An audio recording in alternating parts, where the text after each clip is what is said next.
siang Bapak Mama, semua yang di tempat ini.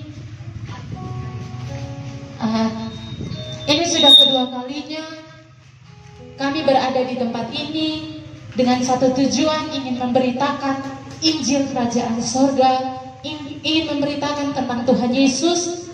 Kami tidak datang dengan membawa nama agama, kami tidak datang dengan membawa nama organisasi, namun satu yang kami bawa adalah nama Tuhan Yesus Kristus. Bapak, Mama, Kakak, Adik, bersaudara semua di tempat ini, kami sangat bersyukur dan kami sangat bersuka cita bisa berjumpa dengan Bapak Mama semua di tempat ini. Kita tahu sekarang bahwa dunia dalam keadaan goncang, tetapi satu yang saya rindu untuk menyatakan bahwa di dalam Tuhan, biar dunia mau goncang seperti apapun, jika kita di dalam Tuhan, percayalah bahwa kita tidak akan tergoncangkan. Kenapa saudara? Bahwa Tuhan yang kita sembah, Tuhan Yesus Kristus itu, Dia jauh lebih besar daripada masalah yang sekarang terjadi dalam dunia ini. Begitu besar kasih Tuhan yang Tuhan telah nyatakan atas setiap kehidupan kita. Tidak mampu kita membalas kebaikan Tuhan. Di sini saya akan memberikan satu ilustrasi bagi kita semua, di mana pada awalnya hubungan kita dengan Tuhan, hubungan manusia dengan Tuhan itu sangat harmonis. Keintiman manusia yang pertama dengan Tuhan sangat harmonis, bahkan sangat indah, sangat suci, sangat bersih. Hubungan manusia yang awal dengan Tuhan. Dan Tuhan rindu bahwa hubungan yang dulu itu kembali lagi. Namun pada kenyataannya kita tahu bahwa manusia itu jatuh ke dalam dosa, tergoda dengan bisikan ular, imannya mulai goncang, kepercayaannya dengan Tuhan, hubungan harmonisnya dengan Tuhan mulai tergoncang. Manusia jatuh ke dalam dosa, sehingga saudara lihat bahwa hubungan manusia yang pertama-tama itu suci, bersih, harmonis. Namun karena dosa, hubungan manusia dengan Tuhan menjadi terputus. Dosa membuat hubungan manusia menjadi terputus dengan Tuhan.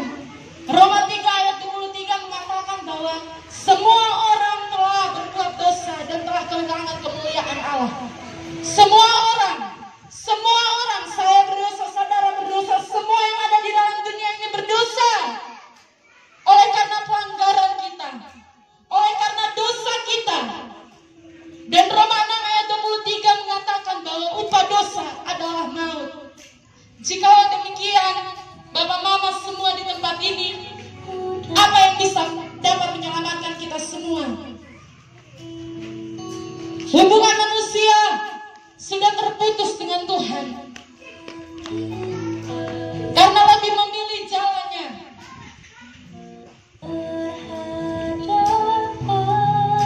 Ketika kita menyerahkan kehidupan kita kepada gereja Tuhan, kepada agama apapun itu, saudara, itu tidak akan bisa mengubah dosa kita, tidak akan bisa mengubah relasi kita yang indah itu dengan Tuhan lagi. Jika kita menyerahkan kehidupan kita kepada polisi, aparat keamanan, hukum sekalipun, yang katanya nanti kita dapat berubah, namun sama sekali tidak dapat berubah. Kita menyerahkan kehidupan kita kepada hamba Tuhan sekalipun, tidak dapat berubah, saudara. Kita pernah dengar cerita tentang perempuan Samaria itu. Ketika Tuhan Yesus datang, Dia meminta air kepada perempuan Samaria itu, dan perempuan itu berkata, "Sumur ini terlalu dalam, sedangkan engkau tidak mempunyai timba." Lalu Tuhan Yesus berkata bahwa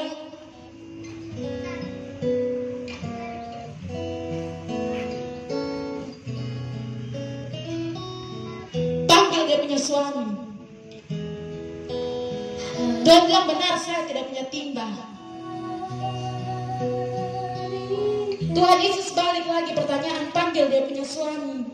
Di sini sepertinya tidak sambung percakapan antara Tuhan Yesus dan perempuan Samaria.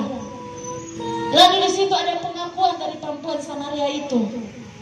Panggil suami, lalu dia bilang, saya tidak punya suami. Lalu Tuhan bilang, tepat apa yang engkau katakan.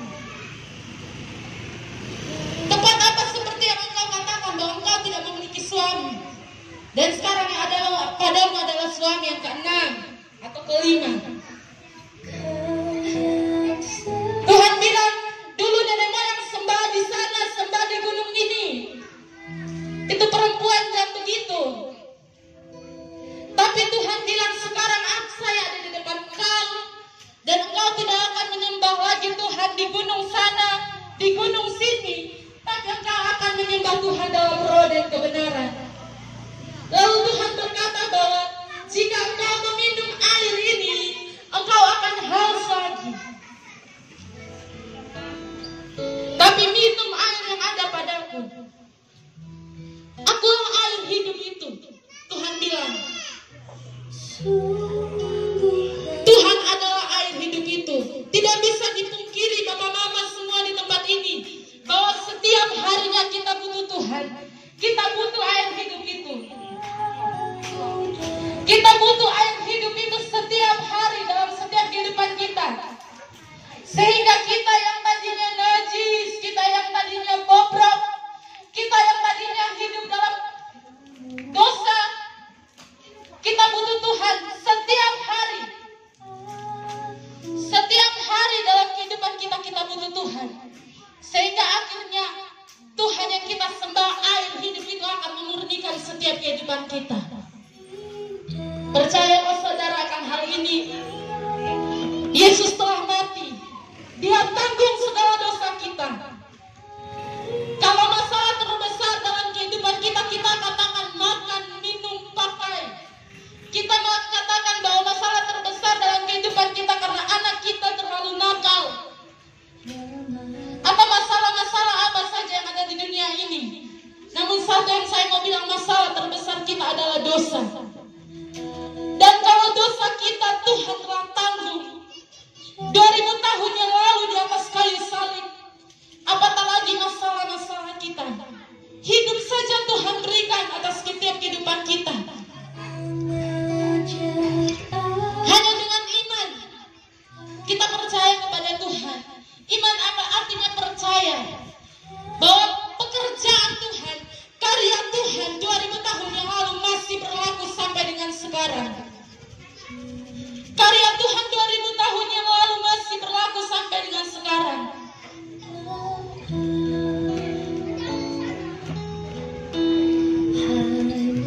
Jika kita pernah baca dalam Yohanes pasal 3 ayat yang ke-15, di situ dikatakan bahwa sama seperti Musa meninggikan ular di padang gurun, demikian juga anak manusia harus ditinggikan. Kenapa sampai ayat ini bisa keluar, Bapak Mama semua yang dikasihi oleh Tuhan Yesus Kristus? Waktu itu Musa mendirikan patung ular tembaga, patung yang dibuat oleh tangan manusia sendiri. Dan firman Tuhan jelas katakan bahwa jika orang yang di patung ular menyembah pada patung itu, seketika juga itu dia sembuh. Bayangkan, seketika juga itu dia sembuh. Namun dalam kitab Yohanes mengatakan, sama seperti Musa meninggikan ular di padang gurun, demikian juga anak manusia harus ditinggikan. Kalau patung itu patung yang mati, yang tidak bisa mendengar, yang tidak bisa bergerak, yang tidak bisa bersuara. Ketika orang datang, orang terluka, kita mungkin datang dengan keadaan terluka apapun itu. Ketika kita menyembah, kita bilang ketika mereka menyembah patung itu, seketika juga itu langsung sembuh. Apatah lagi sekarang kedahsyatan Tuhan, jangan diragukan. Iman kita tidak boleh goyah, Bapak Mama Saudara semua, bahwa pekerjaan karya Tuhan masih berlaku sampai dengan sekarang. Kalau waktu itu seketika juga itu mereka sembuh, Tuhan bilang tinggikan saya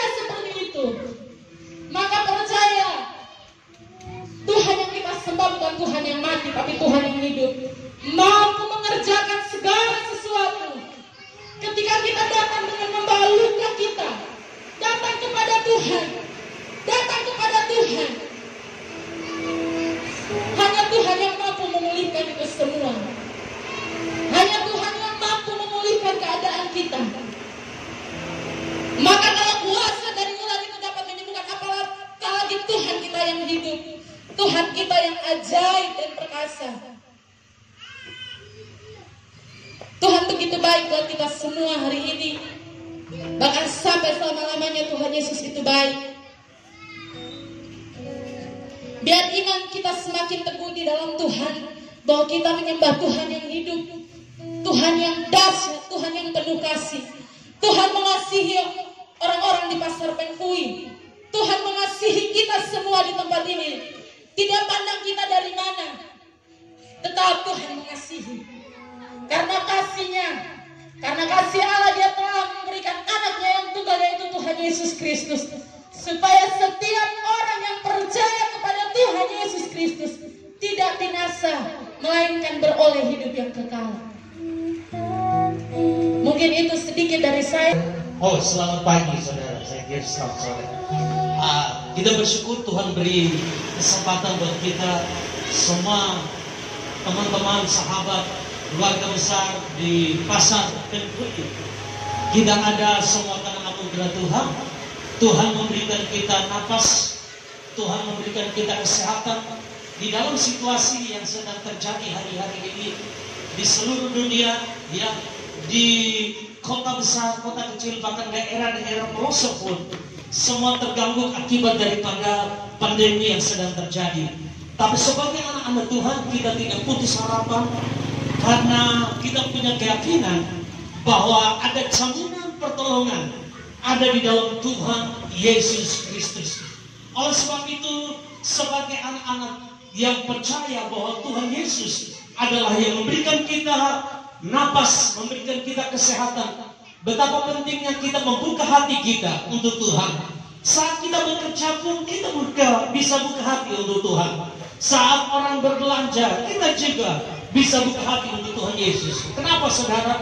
Tuhan Yesus ada dimanapun. Di ruangan yang ber-AC ada Tuhan Yesus. Di ruangan biasa pun ada Tuhan Yesus. Di pasar, di jalan, dimanapun kita berada, ada Tuhan Yesus. Saya percaya bahwa Tuhan Yesus mengasihi kita. Dia mengasihi bukan hanya pengusaha besar saja, tapi pengusaha kecil, pengusaha yang ada di tempat ini, keluarga besar, pedagang di pasar Penhui. Saya percaya Tuhan Yesus mengasihi kita. Firman Tuhan datang kepada kita. Kami tidak datang dengan membawa agama atau apapun, tapi kami datang dengan nama Yesus. Karena saya percaya Tuhan Yesus adalah yang menciptakan langit bumi, termasuk saudara dan saya. Firman Tuhan datang bagi kita karena begitu besar kasih Allah akan dunia ini, sehingga telah mengerahkan anaknya yang tunggal, supaya setiap orang yang percaya kepadanya tidak binasa, melainkan beroleh hidup yang kekal. Saudara berkasih, semua teman, sahabat, keluarga besar, pedagang, bahkan yang belanja di pasar Penhui, firman Tuhan datang kepada saudara dan saya pada saat ini. Firman Tuhan katakan, Dia mengasihi kita. Apapun keadaan kita, apapun kondisi kita, apapun mungkin kita berpikir saya orang tidak kaya, saya orang berdosa, namun saya ingin berkata ada kasih Tuhan bagi saudara dan saya. Tuhan datang dengan anaknya Yesus. Dia datang bagi seluruh umat manusia. Yesus datang ke dunia bukan bagi orang yang hidup sempurna. Yesus datang ke dunia bagi orang yang bukan hidup punya segala hal. Tidak. Yesus datang ke dunia bagi orang yang berdosa. Ketika orang datang kepada Yesus, maka orang yang berdosa itu, firman Tuhan katakan, Dia mengampuni kita.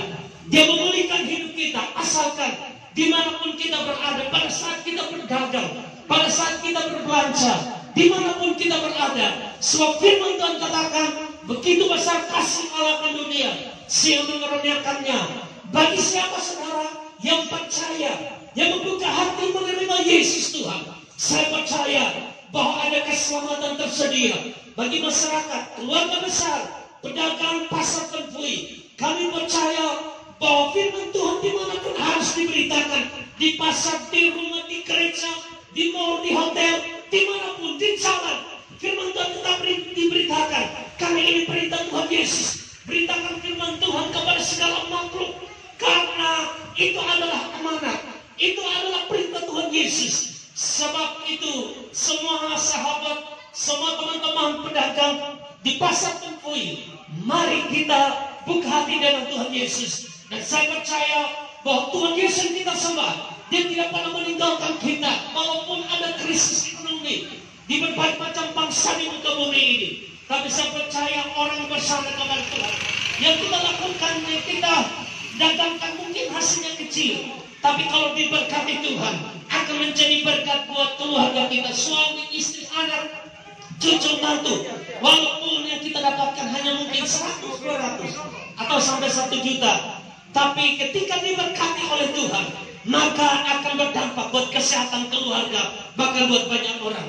Sehingga firman Tuhan katakan, Yesus datang untuk menyelamatkan kita. Pengorbanannya di kayu salib, Dia menderita, menghadapi aniaya, caci maki, dan orang menganggap bahwa Dia kena kutuk karena berdosa.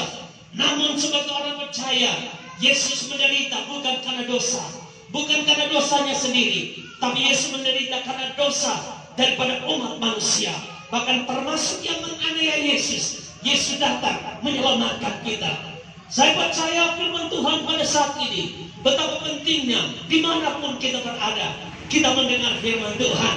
Ya, kita mendengar firman Tuhan. Oleh sebab itu, di dalam kondisi hari-hari ini, kita bekerja, kita berusaha, tetapi mari kita tetap dekat dengan Tuhan Yesus. Sebab saya percaya usaha, jerih payah, pekerjaan, dekat dan orang yang berseru kepada Tuhan Yesus, Tuhan punya banyak cara untuk memberkati kita. Sekarang saya percaya ada banyak hal yang ajaib yang Tuhan kerjakan di padang gurun sekalipun. Padang gurun berbicara tentang penderitaan, kesusahan, tetapi di dalam kondisi itu orang yang berseru kepada Yesus, orang yang berharap kepada Yesus, firman Tuhan katakan, Dia Allah menyediakan bagi saudara saya. Jadi pengorbanan Yesus kayu salib selain memberikan kehidupan kekal, kepastian kekal, Dia juga memelihara kita. Dia ciptakan perut kita, pasti siapkan makanan minuman. Dia ciptakan kita tingginya mungkin 1,70 meter. Dia siapkan sendal, sepatu, baju, celana yang pas. Kenapa saudara? Dia beri hikmat bagi kita untuk kita mendapatkannya. Oleh sebab itu sebagai anak-anak Tuhan, salah satu karya Tuhan, kasih Tuhan besar bagi kita.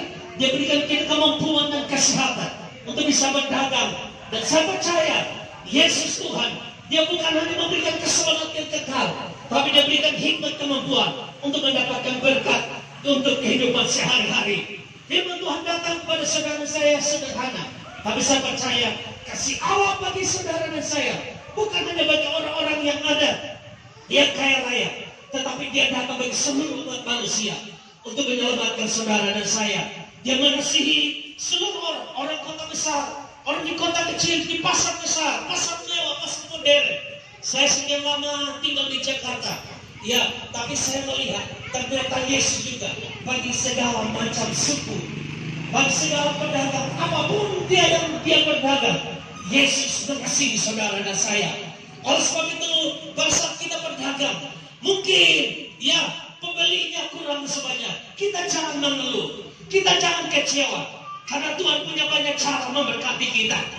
Yang penting kita melakukan apa yang bisa kita buat, karena karya Yesus di kayu salib, sekali lagi saya tekankan, bukan hanya menyelamatkan, memberikan hidup kekal saja, tapi karya Yesus di kayu salib diciptakan kita dengan badan yang tinggi 160. Dia juga memberkati kita, perut kita. Dia berkati dengan makanan minuman. Dia berkati dengan kesehatan. Dia berkati dengan keluarga. Oleh sebab itu kita mengucap syukur. Hari ini kita masih dapat berdagang. Kita belajar bersyukur. Karena di dalam mengucap bersyukur, kita tahu ada rencana Tuhan di dalam semuanya. Puji Tuhan. Tuhan Yesus berkati. Puji Tuhan ya, kita sudah dengar tadi pengharapan yang ada di dalam Tuhan Yesus Kristus. Kadang keadaannya gak seperti yang diharapkan. Semua kita hidup itu gak semua seperti yang diharapkan. Ada yang mengecewakan juga, entah itu keluarga kita, entah kesehatan kita, entah apapun itu, entah orang lain mengecewakan kita. Tetapi hidup yang Tuhan anugerahkan itu begitu luar biasa. Maksud kedatangan kami kemari itu untuk saling menguatkan kita semua. Karena Tuhan yang menyampaikan kepada kita semua untuk kuatkanlah satu sama lain, saudara-saudara di dalam Tuhan. Jadi oleh karena itulah makanya Bapak Mama kami ada di sini ya. Ini sudah ketiga kali. Kami pernah di sini 1 kali, 2 kali, lalu kami berlanjut ke pasar-pasar yang lain yang ada di Kota Kupang. Tapi sekarang boleh ada di sini lagi. Dan kami mengucap syukur. Bapak Mama yang dikasih oleh Tuhan, kasih karunia Tuhan itu bagi kita semua. Amin. Amin ya. Kasih karunia Tuhan itu bagi kita semua. Jangan ragu, jangan bimbang, jangan takut menghadapi kehidupan ini. Terus bersandar kepada Tuhan. Dan kasih karunia Tuhan itu bagi semua manusia. Tadi teman-teman sudah sampaikan semua berkali-kali. Karena apa? Karena banyak manusia gak merasa dikasihi oleh Tuhan. Benar ya? Karena merasa manusia banyak yang letih lesu. Makanya Tuhan berkata, mari datang kepadaku yang letih lesu. Letih lesu ini sebenarnya bukan hanya karena masalah hidup.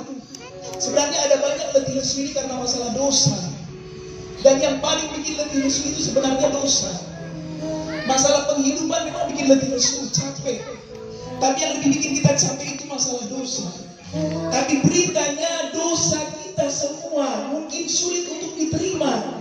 Tapi dengarkanlah, beritanya dosa kita semua diampuni. Kalau manusia yang mengatakan itu jangan percaya.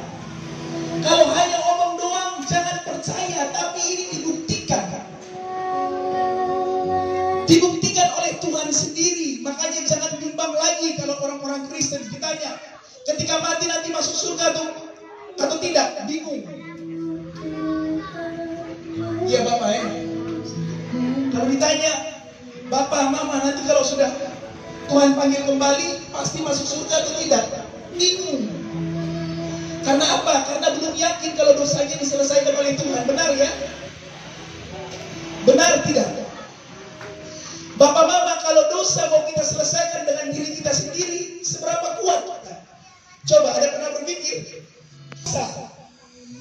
Jadi masalah yang paling ngeri itu sebenarnya dosa yang bikin manusia jatuh ke dunia, diusir dari Taman Eden, itu dosa yang membuat sampai Tuhan Yesus itu berkorban, mencurahkan darahnya, itu dosa. Pekerjaan iblis. Belum benar-benar memiliki pengharapan, hidupnya tersesat seperti domba yang hilang. Ya pasti ada yang banyak yang tahu ya. Domba yang hilang itu tersesat. Nah, itu sebabnya dengan kasih karunia-Nya yang besar, siang ini boleh ada di sini. Memakai kami manusia-manusia biasa ini, yang juga sama berdosanya seperti Bapak Mama. Sama lemahnya kita, sama berjuangnya, sama, tidak ada bedanya. Bukan karena pendeta maka bicara di tempat ini, tidak, saya bukan pendeta. Tidak Bapak Mama, tapi karena kasih Tuhan itu harus disampaikan kepada semua manusia. Karena semua manusia itu berhak diampuni, berhak mendapatkan pengharapan, berhak berada di surga, itu hak semua manusia. Iblislah yang mau kita di neraka. Iblislah musuh kita. Tapi kita berdagang berjualan seakan kita nggak ada pikirkan itu.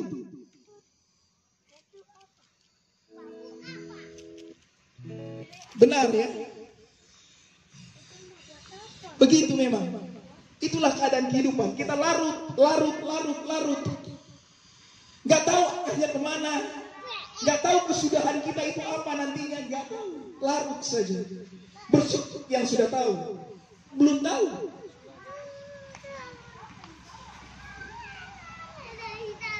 Nah karena itu Bapak Mama, siang ini beritanya sudah sampai kepada kita semua. Teman-teman kami akan bagikan traktat. Kami tahu ini tidak bisa, bukan tidak bisa ya.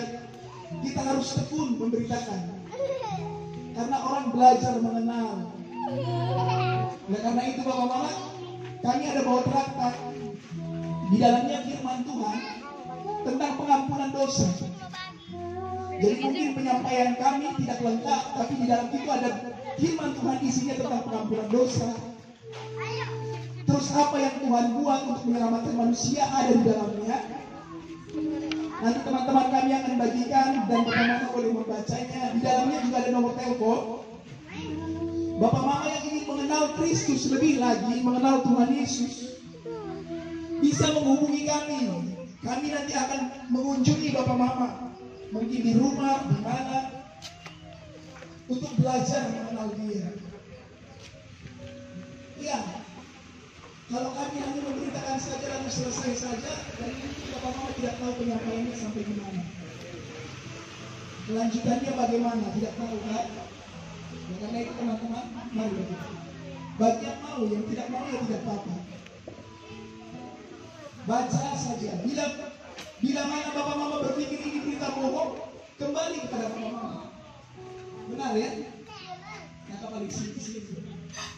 Tapi renungkan baik-baik. Bagaimana kalau berita ini benar? Bagaimana kalau memang kita ini sudah diampuni semua? Bukankah ini berita baik? Bukankah manusia kalau tidak punya kepastian masuk surga, bukankah itu mengerikan? Bisa bayangkan kita mencari saya itu sudah pernah hampir mati, berkali-kali hampir mati. Saya tahu ngerinya mendekati kematian. Saya tahu. Jadi kematian itu serius. Kita sendiri yang akan rugi karena tidak ada kesempatan kedua. Ketika kita sudah mati, tidak ada kesempatan kedua. Kita berhadapan dengan Tuhan. Dan kesudahan kita hanya dua. Bahagia selama-lamanya dengan Tuhan di surga, atau menderita selama-lamanya di neraka. Cuma itu. Kalau di dunia ini orang jahat bisa dihukum di penjara, tapi ada waktunya keluar. Betul? 10 tahun, 15 tahun. Di neraka tidak ada waktu keluar. Tidak ada waktunya keluar. Nanti setelah 100 tahun saya keluar dari neraka. Tidak ada, Bapak Mama. 1 kali masuk neraka, tidak ada keluar sama sekali. Betapa seriusnya manusia. Hewan tidak perlu demikian. Tumbuhan tidak perlu demikian. Hewan mati-mati saja. Tapi manusia ternyata tidak demikian.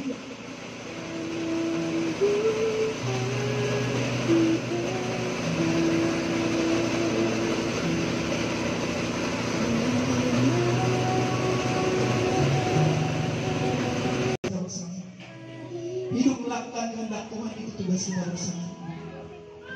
Kita saling doakan kota ini hari ini. Ya, kota ini dipulihkan Tuhan. Orang-orang percaya bangkit. Kita semakin bersemangat, jangan letih lesu. Lihat panggilan yang Tuhan berikan kepada kita. Arahkan hati kita kepada panggilan itu. Arahkan hidup kita kepada Tuhan. Jangan larut dalam masalah, jangan bangkit dari masalah itu. Lihat ada pengharapan besar bagi kita, bagi anak-anak kita, bagi suami kita. Mungkin belum berobat, tapi ada pengharapan. Bagaimana kalau sudah tidak ada pengharapan?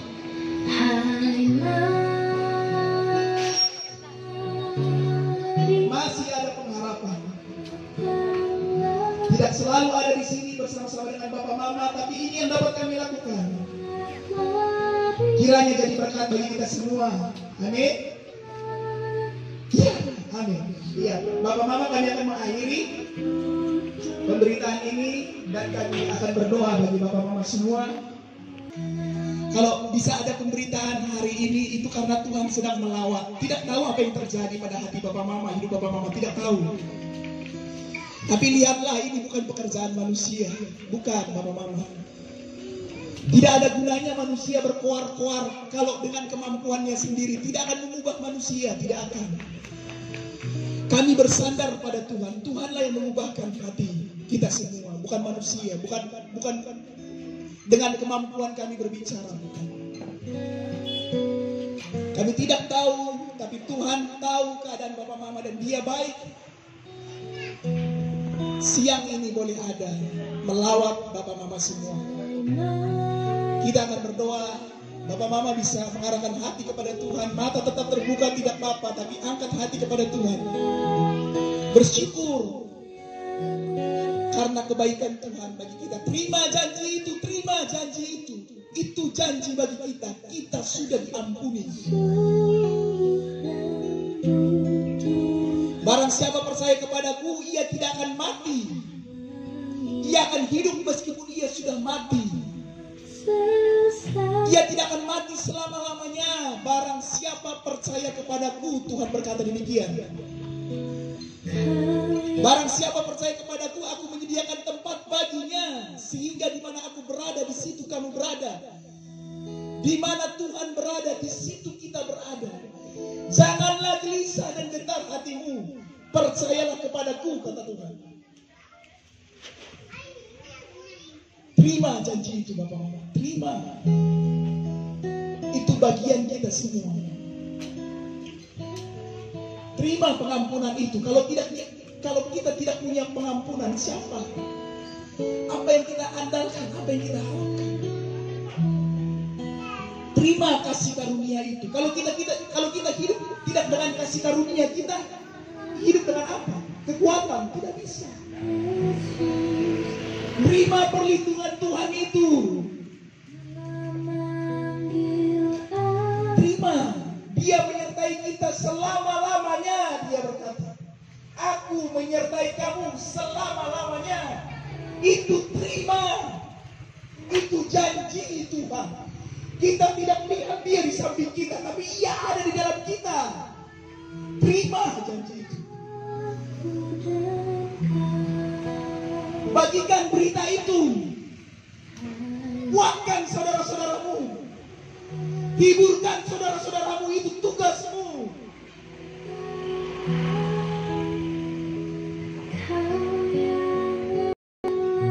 Bangkit dari kelemahanmu. Bangkit dari lebih lesumu. Bangkit, ibu-ibu, kamu kuat di dalam Tuhan. Kamu bukan sekedar ibu-ibu saja yang berjualan seperti orang yang tidak tahu apa-apa. Bukan. Kamu berharga di dalam Tuhan. Kamu milik kepunyaan Tuhan. Diciptakan Tuhan dengan tangannya sendiri. Kamu berharga, mama-mama. Berharga. Iblislah yang membuat kita sangat tidak berharga. Tapi kita berharga. Mungkin manusia anggap kita remeh, tapi Tuhan tidak pernah anggap kita remeh. Manusia mungkin pandang kita sebelah mata, tapi Tuhan tidak pernah pandang kita sebelah mata.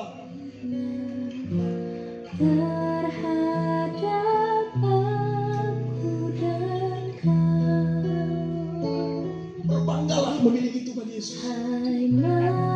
Kagumlah akan kasih-Nya. Ini bukan berita biasa-biasa saja.